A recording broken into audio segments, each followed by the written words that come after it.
그때부터 그의 제자 중에서 많은 사람이 떠나가고 다시 그와 함께 다니지 아니하더라. 예.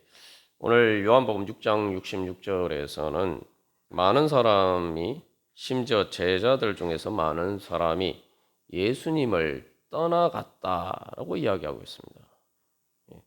참 이게 우연히 일체인지 이 구절이 요한복음 6장 66절, 이게 요한계시록에 나오는, 보통 666이라고 이야기합니다만 원래 666이 아닙니다. 666이에요. 우리가 정확하게 알아야 돼요. 근데 어쨌든 이 요한계시록 666처럼 666, 이 구절에 바로 예수님을 떠나간 사람들의 이야기가 나옵니다. 도대체 왜 이 사람들은 예수님을 제자가 되어서 예수님을 따라다니다가 예수님을 버리고 떠나갔을까요? 예수님이 그들에게 천국을 주신다라고 그들이 믿었다면은 그들이 왜 예수님을 떠났을까요? 어떻게 보면 예수님이 회개하라, 천국이 가까웠느니라 말씀하셨죠. 그 복음을 전하셨는데 그것을 믿고 그 사람들이 따랐을지 몰라요. 따랐는데 예수님이 천국을 주시는 줄 알았는데 예수님이 천국을 주시는 분이 아니구나, 이렇게 생각해서 그들이 예수님을 떠났는지 모르겠습니다. 벌써 한 30년도 더 된 일입니다만 예전에 대학 시험, 학력고사 시험을 치고 그 다음 날 이제 보통 이제 면접을 봅니다. 면접을 보는데 그때 어떤 학생이 막 울먹울먹거리면서 그렇게 이야기를 했어요. 나는 이제 다시는 예수님 안 믿을 거다. 교회 안 나갈 거다. 이렇게 얘기하는 거예요. 그래서 제가 왜 그러냐 물었더니 자기가 열심히 기도하고 열심히 신앙생활하고 열심히 교회를 다녔는데 어제 시험을 봤는데 시험 잘 못 봤다는 거예요. 내가 그렇게 열심히 신앙생활하는데 왜 하나님이 내 기도를 안 들어주셔서 내가 이렇게 시험을 못 보게 되었냐. 그래서 나는 이제 더 이상 교회 안 다닐 거다. 뭐 이런 식으로 이제 이야기를 하더라고요. 뭐 거기에 어떻게 됐는지는 잘 모르겠습니다. 그 학생이 뭐 시험에 붙었는지 떨어졌는지. 그러나 부디 그게 그냥 말뿐이고 그럼에도 불구하고 그 시험을 이기고 예수님을 믿고 그렇게 지금까지 살고 있기를 소망합니다. 자, 지금 이 요한복음 6장 66절에 예수님을 떠난 사람들과 바로 제가 이 30년 전에 만난 그 학생과 사실 똑같은 맥락이에요. 근데 오늘 예수님을 떠난 사람들의 떠났다는 이 사건 바로 앞에 어떤 사건이 있습니까? 오병이어 기적이 있어요. 놀라운 기적의 사건이 있었어요. 예수님이 오병이어 기적을 통해서 뭐 남자만 5천 명 정도니까 이게 지금 상상이 안 가는 일이죠. 10,000명이 넘는 여자들 뭐 아이들까지 다 합치면 최소한 10,000명 정도 되는 사람들을 보리떡 5개와 물고기 2마리로 먹이셨어요. 근데 요한복음 16장 12절에 보면은 그들이 배불렀다. 그냥 조금 먹은 게 아니고 그냥 끼니만 때운 게 아니고 말 그대로 배가 부를 정도로, 그래서 배가 부르고 남을 정도로 사람들이 배가 불러서 이제 더 못 먹겠어 할 정도로 그래서 남았는데 남은 것들만 해도 보리떡만 해도 떡만 해도 이제 12바구니에 찼더라, 이렇게 이야기하고 있습니다. 이게 진짜 놀라운 기적이죠. 그런데 이런 놀라운 기적의 사건이 있고 난 다음에 왜 사람들이 예수님을 떠났을까요? 잘 이해가 안 되죠. 네. 근데 사실 저도 이렇게 경험해 보면은 저한테 찾아와서 아유 목사님 기적을 경험했습니다. 아유 목사님 기도해 주셔서 참 기적을 경험했습니다. 아유 목사님 정말 감사합니다. 이런 사람들이 있는데 저기 떠나신 분들도 있어요. 뭐 그렇다고 그분들이 예수님 안 믿는 건 아니지만 이제 이 사람들은 오병이어 기적을 경험하고 정말 이 예수님을 찾았어요. 그 예수님을 이제 자기들의 왕으로 추대하려고 했단 말이죠. 그 이게 우리가 보면은 예수님을 말 그대로 주님으로 믿은 거 아닙니까? 예? 예수님이 주라는 말이 여러 가지 의미가 있지만 왕이라는 의미가 있죠. 그 예수님을 진짜 왕으로 추대하려고 했어요. 그 진짜 그러면 예수님 제대로 믿은 거 아닙니까? 그리고 예수님이 막 떠나가셨는데 이 사람들이 예수님 떠나셨음에도 불구하고 예수님 안 보이니까 예수님 찾아요. 예수님 열심히 찾았어요. 예? 우리가 중간에 있지 않았지만 바다 건너서까지 예수님 찾아왔어요. 예수님 안 보이니까 예수님 찾을 때까지 찾았어요. 아니 이랬던 사람들이 왜 예수님을 떠납니까? 근데 이 사람들이 예수님 떠나기 전에 이 요한복음 6장 15절에 예수님이 그 사람들을 떠나가셨다라고 이야기하고 있어요. 어떻게 보면 이게 원인이 예수님께 있는 거 아닙니까? 이 사람들이 잘못이라기보다 예수님이 그들을 떠나셨으니까 결국 그 사람들이 예수님을 떠난 거 아닌가? 뭐 우리가 이렇게 이제 생각할 수도 있겠죠. 그게 어느 정도는 사실입니다. 예수님이 실제로 떠나가셨어요. 그 사람들이 예수님 왕으로 추대하려고 하는데 그 예수님이 왜 그러면 그들을 떠나셨을까요? 예수님은 그들의 주님 아니십니까? 예수님이 이후에 요한복음 6장 후반부에서 우리가 읽은 본문의 말씀의 후반부에서 제자들에게 야 너희들도 나를 떠나려느냐 이 말씀은 너희들은 나를 따라라 이 말씀 아닙니까? 근데 자기를 따르겠다는 사람들을 왜 예수님이 떠나십니까? 여기서 이제 결국 이 예수님이 떠나시는 것은 예수님이 젖을 떼려고 하시는 거죠. 예수님이 젖을 떼려고 하시는데 그 젖을 뗄 수 없으니까 이 사람들은 예수님을 떠난 겁니다.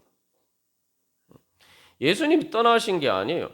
우리가 이제 이 신앙생활 할 때 보면은 그래요. 예수님이 우리의 젖을 떼시려고 할 때에 우리는 예수님이 떠나셨다. 예수님이 나를 안 봐주신다. 나를 안 도와주신다. 나를 사랑하지 않으신다. 이렇게 생각이 들게 되어 있습니다.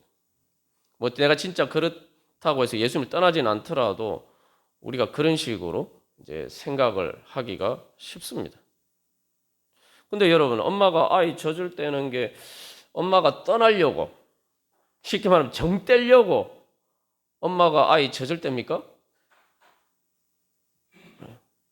근데 아이 입장에서는 엄마가 정말 밉죠. 엄마가 젖 떼려고 하면은 엄마가 말 그대로 정 떼려고 하나 보다, 엄마가 날 떠나려고 하나 보다, 뭐 이렇게 생각할 수도 있지 않겠어요?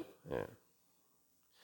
자, 그러면은 도대체 이 젖 떼는 문제가 어떤 문제인지, 그래서 우리는 과연 어떤 자리에 있는지, 이 말씀을 통해서 나는 지금 젖을 뗐는지, 아니면 또 내가 젖을 뗐다고 생각하는데 또 젖을 떼는 과정이 있었는데 또 하나님이 내가 떼지 않은 젖을 또 떼시려고 나에게 그렇게 말씀하시는지, 아니면 내가 또 이 천국의 은혜를 경험하기 위해서 새로운 은혜의 지경으로 나아가기 위해서 내가 또 떼야 되는 젖이 무엇인지, 다른 말로 하면 젖 뗀다는 걸 회개하는 거죠. 내가 회개해야 할 일이 무엇인지, 이 사순절 기간에 우리가 새롭게 젖을 떼고 그래서 하나님께서 주시는 새로운 은혜의 지경으로 나아가기를 간절히 소망합니다. 자, 그러면 이 사람들의 문제가 무엇인지, 이 젖 떼는 문제가 왜 어려운 것인지, 우리가 어떻게 하면 젖을 뗄 수 있는지, 그래서 우리가 어떻게 하면 회개하고 하나님께서 주시는 새로운 은혜, 내가 지금까지 알던 은혜가 아닌 내가 지금까지 경험하지 못한 새로운 은혜, 내가 지금까지 경험한 것보다 더 크신 은혜의 자리 가운데 나아갈 수 있는지 우리가 이 말씀을 통해서 살펴보도록 하겠습니다. 우리가 이제 생각해 보면 참 이 오병이어 기적을 우리의 삶에서 경험한다는 건 정말 놀라운 일이죠. 예? 근데 여기서 우리가 한 가지 기억할 것은 엄마가 젖을 떼지만 엄마가 처음에 젖도 줍니다. 예, 아이한테 금방 처음부터 막 젖을 떼는 게 아니에요. 젖을 뭐 주고 그 다음에 때가 되면 이제 젖을 떼는 거죠. 그래서 여기서 이제 하나 예수님도 마찬가지예요. 오병이어 기적을 일으켜 주십니다. 근데 여기서 우리가 한 가지 이 오병이어 기적을 통해서 예수님을 믿는 믿음을 가져야 되죠. 첫 번째로 보면은 예수님은 여기서 사람들이 구하지 않았는데도 주셨어요. 이게 중요해요.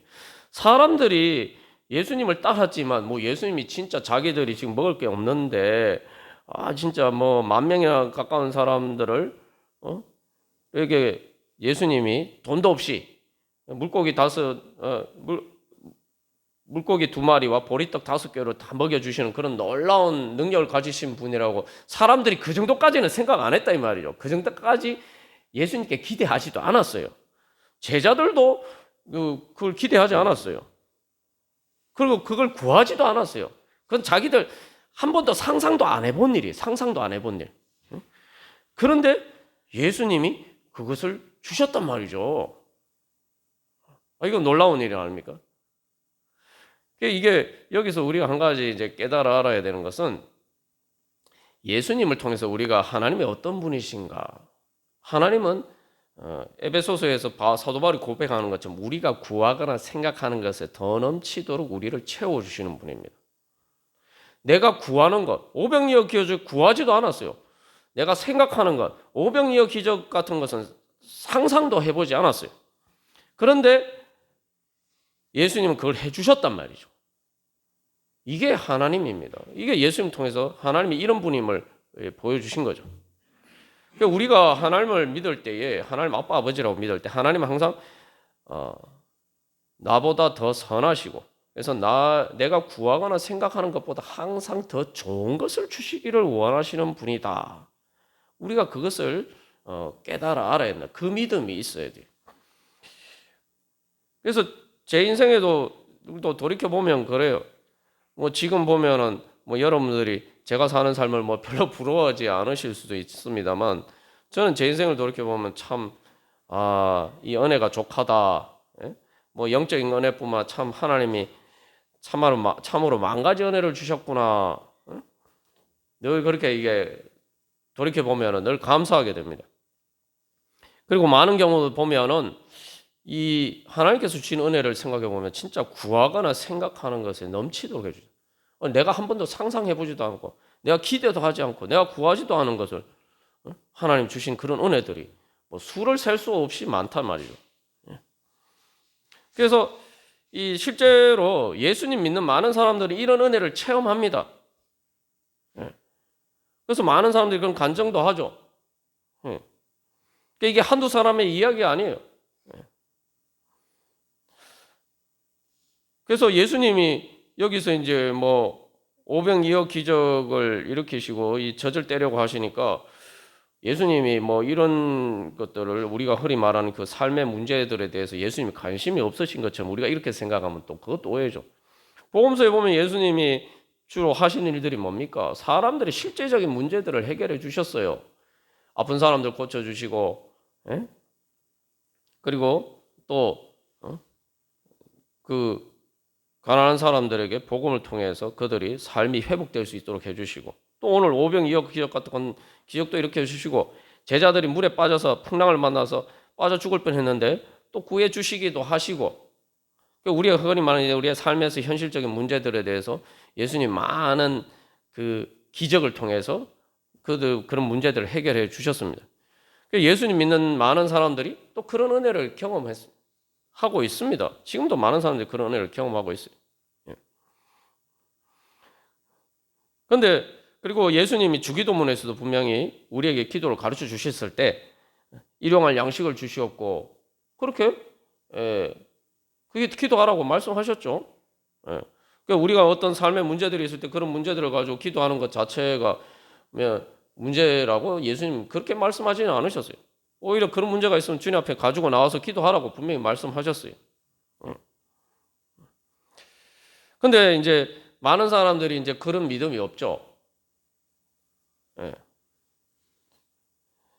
뭐 이 사람들 오병이어 기적을 체험한 사람들은 어떻게 보면은 믿음이 대단한 사람들이 왜냐하면은 아니 자기들 지금 그 예수님의 말씀을 듣다가 지금 시간이 너무 지나서 그 떡을 먹으러 자기들이 돌아갈 수 있기에는 이제 너무 먼 거리까지 예수님에게 모였다면 쉽게 말하면 예배 드리러 와서 다 보니까 지금 밥 먹을 때가 되는데 밥도 못 먹겠단 말이에요. 그 정도로 이 사람들은 예수님의 말씀을 듣는데 열심이었어요. 신앙생활에 열심이었다는 거죠. 예. 그래서 예수님이 그들에게 그들이 그런 주님의 말씀에 대한 열심에 대해서 말 그대로 사람이 떡으로만 사는 것이 아니라 하나님의 말씀으로 산다라는 것을 실제로 예수님이 보여주셨죠. 하나님 말씀으로 산다는 게 떡은 없이 떡 안 먹고도 뭐 이렇게 산다는 걸 의미하는 것이 아니라 먼저 하나님 나라와 하나님의 의를 구하면은 그 모든 것을 채워주시는 그런 은혜를 이야기하는 것이죠. 제가 분명히 말씀드린 것은 실제로 그 예수님을 믿으면은 내가 예수님 안 믿는 것보다는 더 잘 살 수 있어요. 그거 하나는 분명하고 명백한 사실입니다. 예수님 안 믿는 것보다는 예수님 믿는 게 현실적으로 더 잘 살 수 있습니다. 더 잘 살 수밖에 없어요.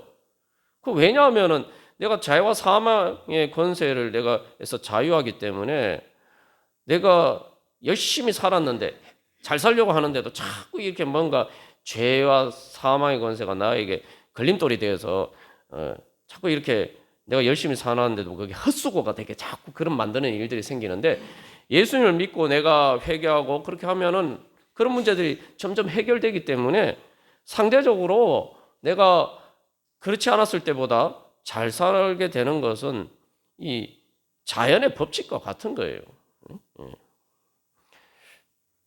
근데 많은 사람들이 이제 그것을 구하지도 않고 또 여기 오병이어 기적을 체험한 사람들은 주님 말씀을 들으러 오지도 않고 그렇게 합니다. 그러다 보니까 뜻밖의 주님의 말씀을 듣다 보니까 뜻밖의 자기들이 기대하지도 않았던 그런 삶의 축복을 얻는 이런 은혜를 경험을 못하는 거예요. 그래서 우리가 지난주에 살펴본 거죠. 시편 131편에서 정말 위대한 일, 기적과 같은 일, 사람들이 그것을 구하면서 열심히 자기 나름 힘쓰고 애쓰고 살아가는데 내가 진짜 이 예수님 만나고 예수님의 말씀을 듣고 그래서는 일에 내가 주님을 만나는 일에 별로 힘쓰지 않는단 말이죠. 그래서 사실은 많은 경우 우리가 이 오병이어 기적을 체험한 그러나 나중에 예수님을 떠난 이 사람들보다 믿음이 더 없을 때가 많아요. 많은 사람들이 또 그렇습니다. 그리고 주님에 대해서 기대 자체를 안 해요. 그리고 예수님 믿고 축복받은 사람들의 이야기를 들으면 어떻게 생각하냐면, 야, 그거는 말 그대로 기적이지. 그러니까 내가 감당하지 못할 놀라운 일이지. 그러니까 나하고 상관없는 일이다. 이렇게 생각해요. 이게 거꾸로 됐어요. 내가 세상에서 열심히 세상 사람들처럼 예수님 믿는 것과 상관없이 열심히 살면은 뭔가 내가 사람들을 볼 때 위대한 일, 그런 기적과 같은 일을 그런 일이 꼭 일어날 거라고 생각하지는 않지만 그래도 막 그런 것을 소망하면서 사는데 세상적인 관점에서는 그런 소망을 가지고 그런 일에 세상 일에는 그렇게 힘쓰는데 정작 주님에 대해서는 그런 기대도 하지 않고 그렇게 힘쓰지도 않습니다. 그런 일은 나한테 일어나지 않는다. 그냥 저 사람 특별한 사람이고 저 사람 특별히 믿음이 좋은 사람이고 나는 그 정도 믿음이 안 되니까 나하고 상관없는 일이야. 아무리 간증을 해도 소용이 없어요. 예? 그건 그 사람의 일이지 내 일이 아니야. 나는 할 수 없어. 그러면서 자기가 할 수 없는 일은 열심히 힘쓴단 말이죠. 여러분 그 신앙 강증이라는 거 들어보면은 뭐 저도 여러 번 제가 이제 간증해드렸잖아요. 제가 뭘 했습니까? 제가 말씀드렸죠. 가만 돌아보면 제가 한 게 뭐 대단한 일을 한 게 아니고 기도한 것밖에 없어요. 예. 기도하는 거는 내가 힘들다 그래도 내가 마음만 먹으면 할 수 있는 일 아닙니까? 기도하면서 주님 만나는 것은 주님 내가 기도하러 나가면 예수님이 날 만나 주시는 거 예수님 하시는 일이고 아니 내가 기도하는 게 뭐 어려워? 기도하는데 돈이 듭니까 여러분? 예? 그런데 사람들이 그 주님 앞에 구하는 일은 기도는 힘들어하고 별로 힘들어서 별로 힘쓰지도 않아요. 힘들다고 힘쓰지도 않아요. 근데 그건 내 마음만 먹으면 힘들 수는 있어요. 그러나 내 마음만 먹으면 얼마든지 할 수 있는 일이에요. 그런데 그것은 힘쓰지 않습니다. 아이고 내가 할 수 없는 일이야. 응? 그러면서 세상 일은 내가 할 수 없는 일인데도 해보려고 막 열심히 노력을 한단 말이죠. 이런 어처구니 없는 모순이 어디 있습니까? 그러니까 우리가 그런 부분에서부터 근본적으로 내가 진짜 예수님 믿고 있느냐 우리 자신을 점검해봐야 돼. 내가 진짜 믿고 있느냐. 믿는다는 건 말 그대로 믿는 거예요. 믿는 건 내 능력의 문제가 아닙니다. 믿는 문제에 대해서 자꾸 나는 믿음이 없으니까 이런 얘기를 하는 건 그냥 그 큰아들이 아버지가 잔치 자리에 들어가자라고 이야기하는데 나는 안 들어갈 거예요. 그냥 거부하는 겁니다. 그거는 내 능력 핑계대고 내 믿음 핑계대고 난 믿음이 부족하니까 안 돼요. 믿음이 부족하면 믿으면 되는 거 아닙니까? 왜 안 믿습니까? 그럼? 믿는 건 내 능력이 없으니까 믿고 의지하는 거잖아요. 하는데 어린아이가 자기가 할 수 없으니까 엄마 품에 안겨가지고 엄마를 믿고 의지하는데 도대체 그게 뭐가 힘든 겁니까? 나는 믿음이 부족하니까. 믿음이 부족하다면 내가 믿기를 원하지 않는 거예요. 우리가 솔직하게 그거부터 회개해야 됩니다. 우리가 이제 이 오병이어 기적을 체험한 사람들이 여기서는 부정적으로 표현되어 있지만 우리가 이런 믿음도 없을 때가 많아요.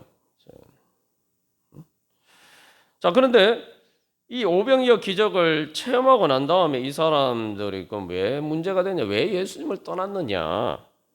이죠. 이제 이 사람들이 이제 오병이어 기적을 체험하고 나니까 내가 감당하지 못할 큰일, 놀라운 기적을 예수님이 일으켜 주시는 분이구나. 이제 이걸 발견했어요. 뭐 거기까지는 좋습니다. 그런데 예수님께서 말씀하시기를 너희들이 나를 찾는 것은 표적을 본 까닭이 아니고 떡을 먹고 배부른 까닭이 아니냐 이렇게 말씀하십니다. 아니 무슨 얘기냐? 이 사람들이 표적을 봤으니까 예수님을 찾은 거 아닙니까? 떡 먹고 배부른 거하고 표적 보는 거하고 도대체 뭔 차이입니까? 그럼 무슨 차이죠? 나에게 떡을 주시고 날 배부르게 하신 예수님을 봐야 되는 거예요. 그래야 그게 표적입니다. 표적이라는 건 사인이에요. 사인은 뭡니까? 사인이라는 것은 표지판 아닙니까? 이정표 아닙니까? 이정표는 여러분 이정표가 목적지입니까? 아니죠. 이정표가 목적지가 아니에요. 이정표는 어떤 목적지를 가리키는 겁니다. 우리는 이정표를 보고 목적지를 향해서 가죠. 그죠? 그러면 여기서 예수님 하신 말씀은 이 사람들은 예수님 오병이어 기적을 보고 예수님이 이런 분이구나. 그 예수님을 보고 예수님을 구했어야 된다는 거죠. 예수님을 목적으로 두고 예수님을 찾았어야 된다는 거죠. 근데 그들은 예수님을 찾은 것처럼 보이지만 떡을 먹고 배부른 그것을 위해서 예수님을 찾았단 말이에요. 다시 말하면 아이가 엄마를 찾을 때에 젖된 아이와 젖되지 않은 아이의 결정적인 차이가 뭡니까? 젖되지 않은 아이는 엄마를 찾는 이유가 젖 먹기 위해서 엄마를 찾는 거예요.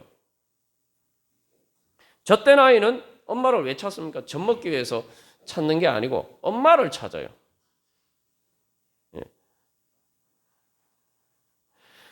그러니까 이게 어떤 차이입니까?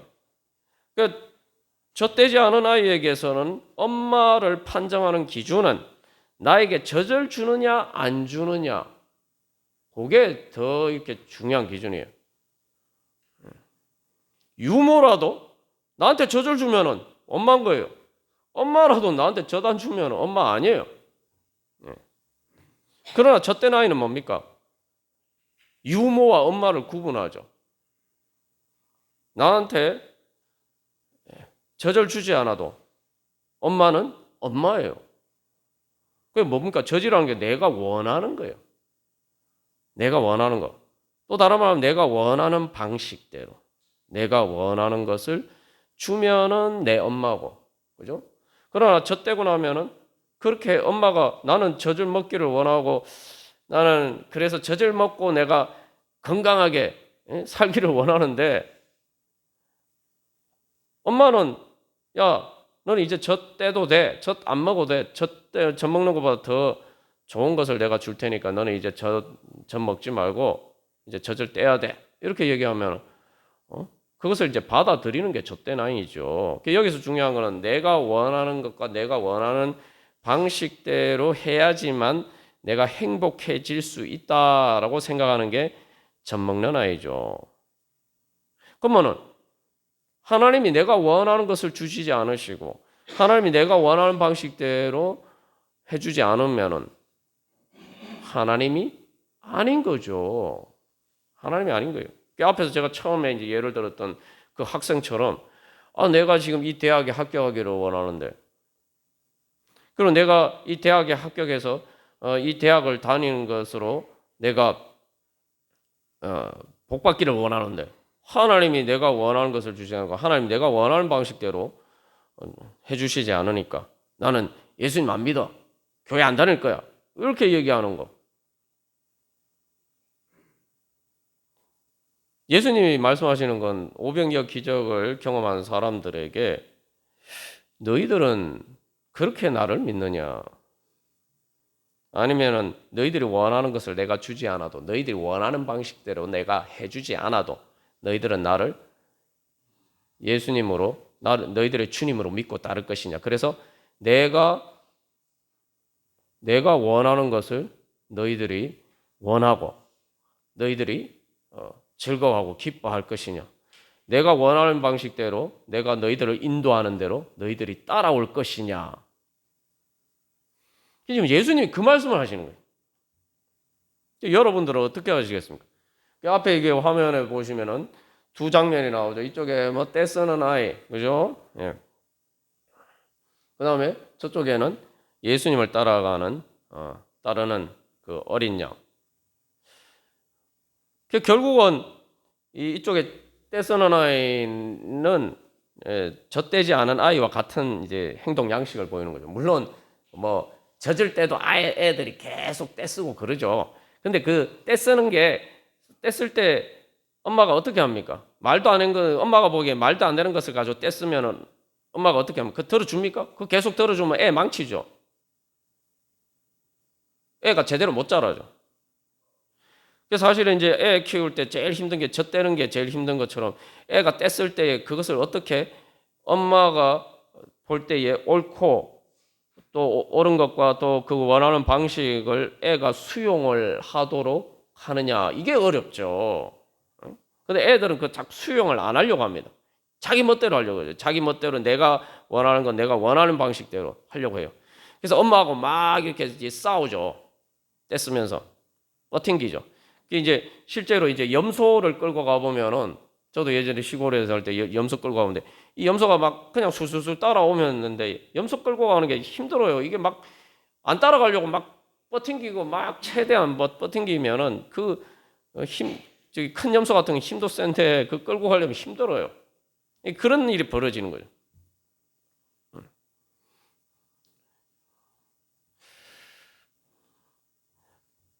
그래서 사실은 그런데 계속 이제 그런 과정을 통해서 아이들이 성장하죠. 그 과정이 제대로 안 되면 어른이 돼도 이게 철부지 어린아이와 같은 행동 양식을 보이죠.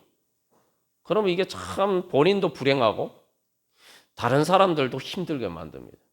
어른이 돼도 어른이 안 된 거예요, 이게. 젖을 안 떼서. 이게 눈에 먹는 젖만 떼는 게 아니라 정서적으로도 인격적으로 계속 젖을 떼면서 이 성장을 해야 되는데 그게 안 되면은 정말 자기 자신도 괴롭고 저 떼쓰는 아이 보십시오. 엄마도 괴롭고 자기도 괴로워요. 서로가 다 지옥이에요, 지옥. 도대체 왜 저런 일을 왜 합니까? 어른이 보기엔 그렇죠. 엄마가 보기에는 도대체 이게 떼쓸 일이 아닌데. 예?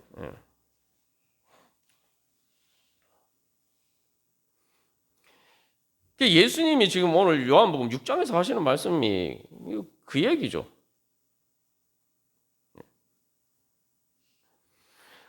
그래서 우리가 하나님을 바라고 구할 때에 내가 원하는 것을 주셔야만 하나님이고, 내가 원하는 방식대로 하나님 해주셔야지 하나님이고 하나님이다, 이렇게 생각하면은, 그런 기준에 따라서 우리가 신앙생활을 하면은 우리는 젖먹는 아이의 자리에 계속 머물러 있는 거예요. 물론 하나님께서 처음부터 막 이게 젖을 떼려고 하지 않으세요. 아이들의 성장 과정이 있잖아요. 처음에는 이제 젖 먹고 커야죠. 근데 계속 젖만 먹고 있으려고 하면 안 돼요. 여기서 이제 이게 어떻게 보면은 하나님을 안 믿는 게 아니라 하나님을 믿는 것처럼 보여요. 오늘도 이 오병이어 기적을 체험한 사람들이 예수님을 막 왕으로 초대하려고 막 열심히 찾잖아요. 우리 식으로 하면 열심히 신앙생활하고 기도하는 거 아닙니까? 이 사람들 열심히 믿는 것처럼 보이는데 무엇을 못 믿느냐 이거죠. 이 사람들은 하나님의 능력을 인정해요. 하나님, 예수님 대단하신 분이네. 내가 감당하지 못할, 내가 할 수 없는 큰 일과 놀라운 기적을 예수님을 하실 수 있는 분이구나. 예수님의 능력을 분명히 인정해요. 그걸 믿어요. 근데 뭘 못 믿습니까? 예수님의 능력은 인정하는데 예수님이 지혜는 인정하잖아요.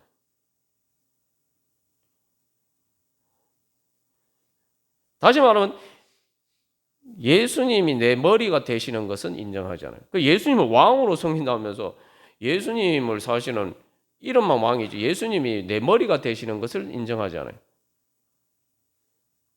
그래서 내가 머리는 나예요. 머리는 나. 내 몸으로 뭔가를 하려고 하는데 이게 잘 안 돼요. 할 수 없어요.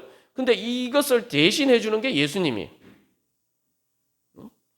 그러니까 머리로 내 마음이 원하는 것도 있고 내 눈에 보기에 좋아 보여서 막 이렇게 하고 싶은데 내가 할 수는 없어요. 그러니까 그걸 할 수 없는데 그걸 할 수 있는 능력이 예수님은 있어요. 그러니까 예수님한테 그걸 해달라고 원하는 거죠. 자, 아이가 보십시오. 아이가 뗐을 때 왜 때렸습니까? 아이가 자기가 뭔가 하려고 하는데 자기가 할 수 없어요. 자기는 능력이 없어서.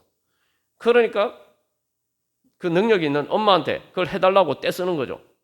근데 여기서 중요한 거는 엄마의 능력을 믿는데 엄마가 자기를 인도하는, 말 그대로 엄마는 엄마고 자기는 엄마의 자식이다. 그래서 법적으로 그걸 친권이라고 하는데 그 엄마를 따라야 된다. 이거 생각하는 거예요. 자기가 머리인 거예요. 내 머리로 생각하는 것을 내가 못하니까 그냥 엄마가 해주기만을 해주는 엄마는 그걸 다른 말로 도구예요. 그거는 도구. 인격체가 아닙니다. 여러분, 우리가 원하지만 내가 하지 못하는 능력이 없어서 사람들이 하지 못하는 것을 해주는 걸 우리가 뭐라고 얘기합니까? 도구예요. 그거는 도구. 기계가 그런 역할을 하죠. 로봇이 그런 일을 하는 거 아닙니까? 네. 하나님을 믿는다고 하지만 하나님의 능력을 믿으니까 진짜 내가 예수님 믿는다 이렇게 생각하는데 가만 생각하면 예수님이 내 머리가 아니고 내가 머리가 되려고 하니까, 그래서 내가 로봇 조정하듯이 예수님을 조정해서 내가 하고자 원하지만 내가 못하는 것을 예수님을 통해서 이루려고 한단 말이죠. 이게 얼마나 교만한 생각이냐면은 나는 아인슈타인 같은 사람. 하나님은 아인슈타인이 상대성 이론을 통해서 그 다음에 그걸 핵폭탄을 만들잖아요. 나는 아인슈타인이고 하나님은 내가 원하는 대로 핵폭탄을 만들어 주시는 분이에요. 이 하나님의 능력을 믿는 것처럼 보이죠. 이 세상에 이거보다 교만한 게 어디 있습니까? 여러분, 아무리 핵폭탄 만들려고 아인슈타인이 상대성 이론 발견하지 않았으면은 그 머리로 그걸 발견하지 않았으면은 핵폭탄 못 만들어요. 나를 하나님과의 관계에서 나를 그런 존재로 생각하는 거예요. 여러분 제 말이 틀렸습니다. 우리가 논리적으로 잘 생각해 봐야 돼요. 그러니까 내가 머리고 하나님은 내 몸을 대신하는 기계예요. 하나님이 내 몸에 예수님이 머리가 되고 우리가 예수님의 몸이라고 얘기했는데 성경은 거꾸로 돼가지고 내가 머리고 예수님이 내 몸이에요. 예수님이 주인이 아니에요. 내가 주인이야 여기서는. 결국은 예수님 내 종이에요. 그러니까 예수님이 그들을 떠나신 겁니다. 예수님은 그들의 도구가 되실 수 없기 때문에 예수님은 그들의 우상이 될 수 없기 때문에. 여러분 앞에 제가 처음 예를 들었는데 그 사람이 그 학생이 내가 원하는 대학에 시험을 쳤는데 내가 열심히 공부도 하고 열심히 기도도 하고 기도 그렇게 했는데 내가 원하는 만큼 시험을 잘 못 봤어. 그죠? 근데 사실은 그날 면접이기 때문에 실제로 그 학생이 떨어졌는지 붙은지도 몰라요. 그죠? 근데 우리가 지난번에 종말론적으로 생각해 봐야 된다고 말씀드렸잖아요. 그러면은 자, 그때에 예수님이 자기가 원하는 대학에 합격하게 해주셨어요. 기도 열심히 했더니. 그러면은 죽는 순간에는 예수님 믿을 수 있습니까?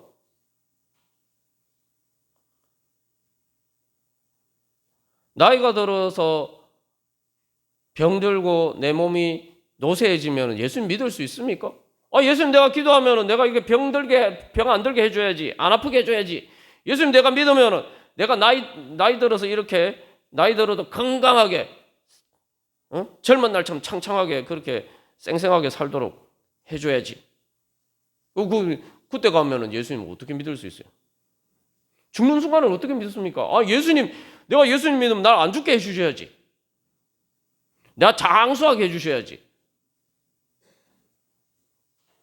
그 죽는 순간은 예수님 어떻게 믿습니까? 지금 대학 시험 내가 잘 못 봤다고, 예수님 내가 이렇게 해주셨다고 원망하면서 나 예수님 나 안 믿겠다 이렇게 얘기하면 죽는 순간은 예수님 어떻게 믿습니까? 날 살려주지도 않고 내 육신이 죽고 내가 세상에서 누리는 많은 것들을 내가 다 버리는 게 아니라 다 내려놓고 다 잃어버리는 게 만드니까 그 순간은 예수님 내가 죽으면 모든 걸 다 잃어버리는, 내가 가진 건 모든 거 다 내게 아니게 다 잃어버리는데 그때는 예수님 어떻게 믿습니까? 내가 안 잃어버려도 예수님이 날 살도록 만들으시고 날 계속 살도록 만들어 주셔야지 왜 날 죽게 만드시냐 이렇게 얘기하면 그때는 예수님 어떻게 믿어요? 근데 예수님 말씀하셨잖아요. 내가 생명의 떡이다. 뭐예요? 예수님은 젖을 구하지 말고 엄마를 구하는 것처럼 이제 우리에게 참된 만족을 주는 우리의 것은 오병이어겠죠. 물론 그것도 필요하죠. 그러나 먹고 배부르는 그것이 아니라 진짜 나를 먹고 배부르게 해주시고 풍족하게 해주시고 날 만족시켜 주시는 분은 예수님이다. 예수님이 바로 내 양식이다.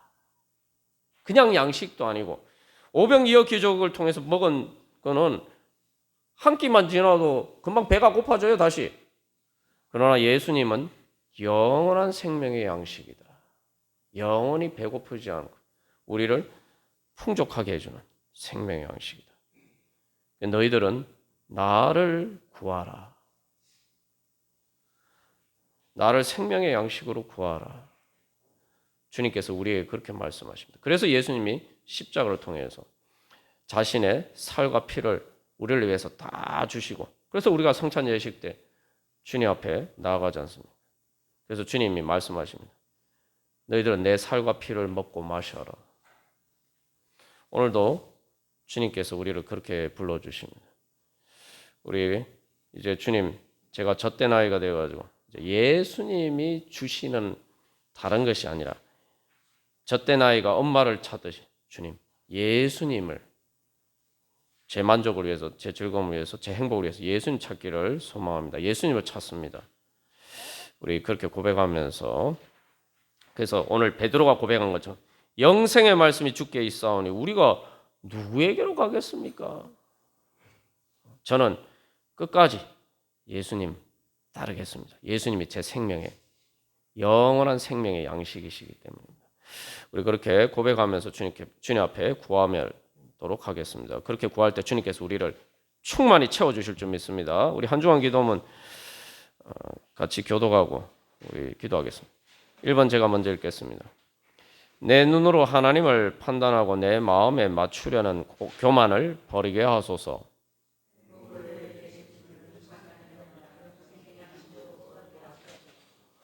하나님께서 저에게 최고의 복을 주기를 원하시며 그런 지혜와 능력이 있으심을 믿게 하소서.